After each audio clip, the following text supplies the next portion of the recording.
It was a Friday night in Miami, 1993.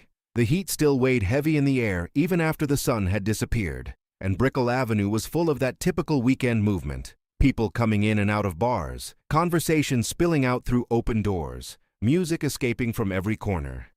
In one of those smaller bars, the kind of place that doesn't need a neon sign, because those who know, there were about 100 people scattered across the tables.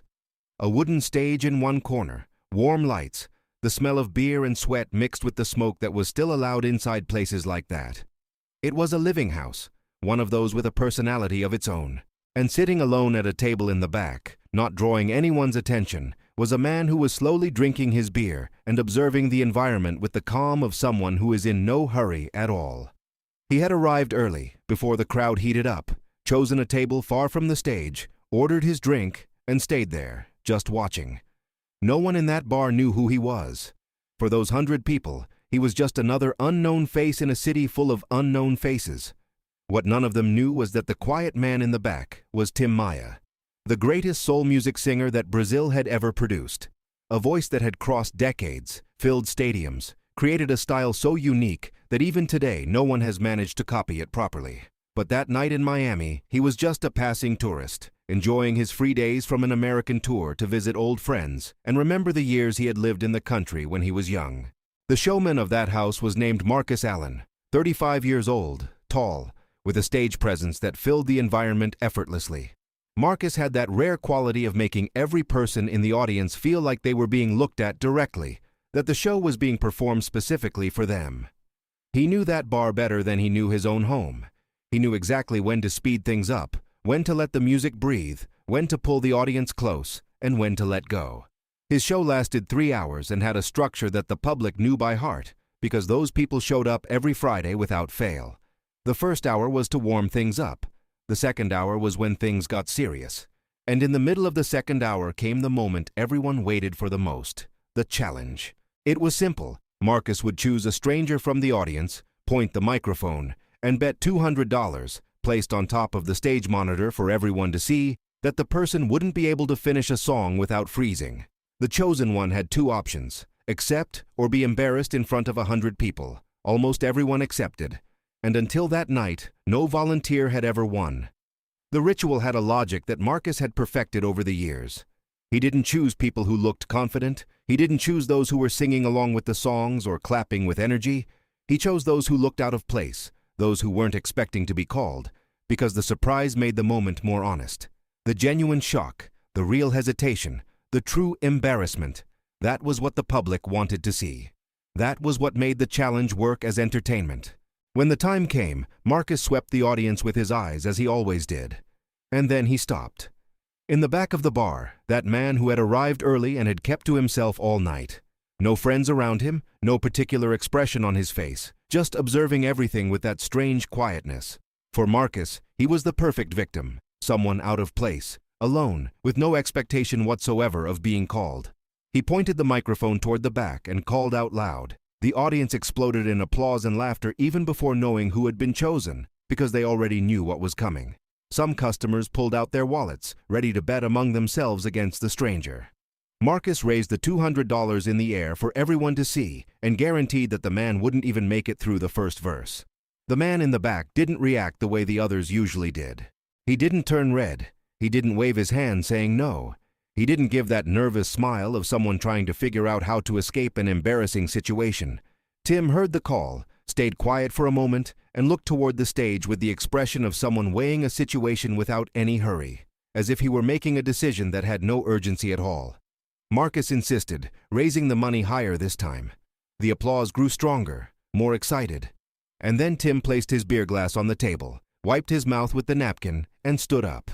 He walked from the back of the bar to the stage with that calm stride that was characteristic of him, neither hurried nor reluctant, just walking, like someone going from one point to another with no drama whatsoever.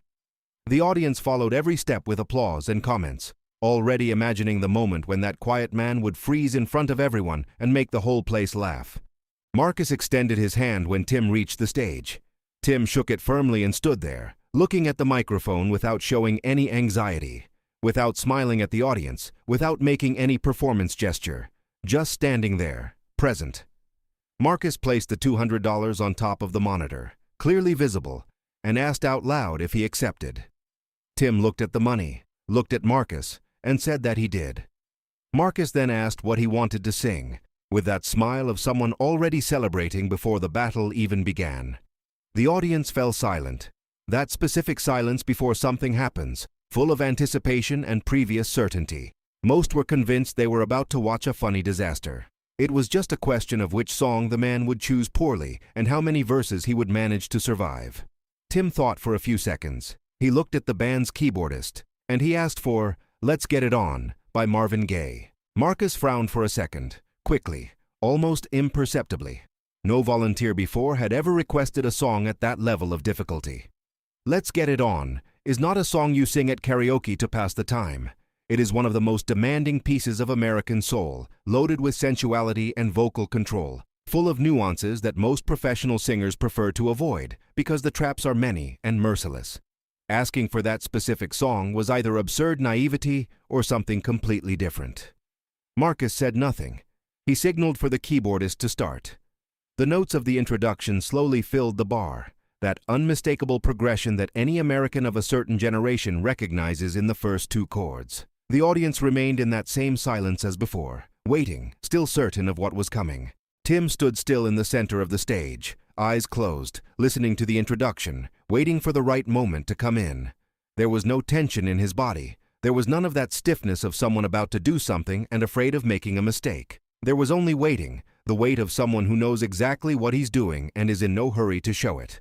When the right moment came, Tim opened his mouth. What came out of there was not the voice of a tourist trying to have fun on a Friday night. It was a deep, warm, absurdly controlled voice that took over the entire bar in the first 3 seconds. A voice that didn't need effort to fill the environment because it had been built over decades to do exactly that. He sang with that intimacy of someone who knows every detail of the song by heart. The inflections landed exactly where they should without seeming calculated. The swing was natural, organic, the kind that isn't learned in a studio but comes from years and years of absorbing real music. The improvisations came out in a way that made it seem like Marvin Gaye had decided to show up personally in that Miami bar without warning anyone. The audience, which a second earlier had been waiting for the funny moment, became completely still. Glasses frozen in the air. Conversations interrupted mid-word. Some people looked around as if searching for confirmation that the others were hearing the same thing, that it wasn't a collective hallucination. No one was laughing anymore. No one was whispering. No one was moving. The entire bar had entered a kind of involuntary suspension, the type of thing that happens when something genuine appears in a place where no one was expecting it. The keyboardist was the first in the band to feel that something was profoundly wrong with that situation.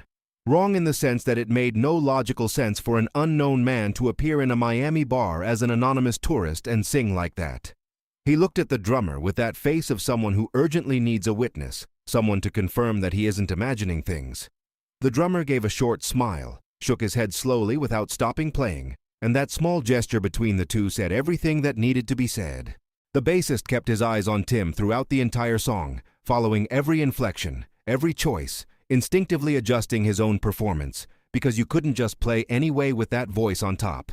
It was a matter of involuntary musical respect, the kind that doesn't need a conscious decision. The three of them intensified their playing as the song went on, not because they had planned it, but because that voice demanded it from them. It's what happens when a real musician steps on stage and the entire environment rises to another level without anyone having to ask. Tim sang the second verse with even more delivery than the first. His eyes still closed, completely inside the music, in a place where the 100 people around him ceased to exist and there was only the song and what it carried. Marcus Allen stood still beside him, microphone hanging in his hand, completely forgotten. He couldn't take his eyes off the man he had chosen, thinking he would easily win $200.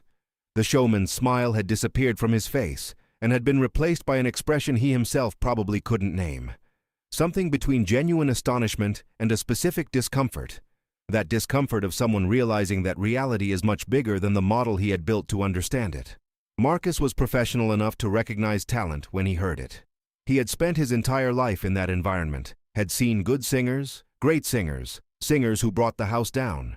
But what he was hearing at that moment was in another category. It was in a place where the definitions he had used until then to measure talent simply didn't reach. He looked at the $200 on the monitor and had the physical sensation that he had made the stupidest bet of his life. Tim finished the song on the last verse with the same calm with which he had started. Without showmanship, without forcing any unnecessary high notes to impress, without making any of those theatrical gestures that insecure singers use to compensate for what's missing. He delivered the ending with the quiet dignity of someone who knows exactly what he is doing and doesn't need to prove it to anyone. When the last note of the keyboard faded away, there was a second of total silence in the bar. One of those silences that aren't empty, but full, as if the entire environment needed a moment to process what had just happened, to reorganize reality around new and unexpected information. Then the place exploded. People on their feet, people banging on tables, people shouting without specific words, just sound. The disordered and spontaneous reaction of an audience caught completely by surprise. Marcus shook his head and gave a short laugh. That specific laugh of someone who has been defeated so cleanly that there's no way not to find it funny. Tim stood there on the stage with that discreet smile, receiving the recognition without exaggeration, like someone who had simply done what he knows how to do. Marcus picked up the $200 from the monitor and handed them to Tim without ceremony. The audience was still applauding when a woman sitting in the third row began looking at Tim with that specific expression of someone trying to fit something that still didn't click. She was about 40 years old, there with a friend, and had spent the entire song with that strange feeling of recognition that hadn't yet turned into certainty. She leaned toward her friend and said something in her ear. The friend looked at the stage and shook her head, not understanding. The woman looked at Tim again, studied his face, the voice still echoing in her head. And then, in a second, that feeling turned into absolute certainty. She stood up from her chair, pointed at the stage, and said his name out loud, loud enough for the people around her to hear. They turned to her without understanding, and she said it again, this time louder, with that voice of someone who had just seen a ghost appear on an ordinary Friday night. The name began to spread through the audience in waves, the people closest turning to understand what she was saying, the people farther away realizing that something had changed in the environment without yet knowing what. The confusion growing in layers until it became one thing, a single sound that traveled from one end of the bar to the other. Marcus on stage saw the agitation and didn't understand. He looked at Tim with the expression of someone waiting for an explanation. Tim stood there with the same calm smile as before, as if that wasn't a surprise to anyone except Marcus. The woman walked to the edge of the stage and looked at Tim with absolute certainty in her voice, saying his name again, this time as a question that already had an answer. Tim confirmed with a nod, simple as that, without drama. And she covered her face with her hands in an instinctive gesture, that reaction of someone processing something they didn't expect to find in a Miami bar on a Friday night. Marcus stood there watching, trying to put the pieces together, and this was the most disconcerting part of everything for him. He didn't know that name. He didn't understand why half the bar was reacting that way. And this lack of information was strange, because Marcus was someone who knew music, who respected talent, who had spent his entire life in that environment. How could there exist a singer of that level that he simply didn't know? He approached Tim and asked in a low voice who he really was, with that direct humility of someone who drops pride when the situation demands it, without beating around the bush, without trying to save face. Tim said his full name. He said he was Brazilian. He said he had lived in the United States in the 60s and that he had returned on tour. Marcus remained silent for a few seconds, absorbing it, and then asked if Tim wanted to sing one more song, not as part of the show, not as an extension of the ritual, not as a challenge, but as an honest request from one musician to another. Tim looked at the audience, looked at the keyboardist, and nodded yes. After the bar started emptying out, Marcus looked for Tim in the back and the two talked for almost an hour at a table near the exit. Marcus wanted to understand how a man could appear in a Miami bar as an anonymous tourist and sing like that. Tim explained with his usual naturalness. He talked about the years he had lived in the United States when he was young, about the groups he had formed, about the American music he had consumed and absorbed during that time, about how soul had entered him in a way that never left. Marcus listened to everything in silence, with the attention of someone revising something he thought he understood and discovering that he understood nothing. In the end, he said he had never lost the challenge like that. Tim replied that he had never bet $200 to sing on a Friday night. The two laughed, and Marcus said he was going to frame that bill. Tim left through the back of the bar the same way he had arrived, without fanfare, alone, back into the Miami night.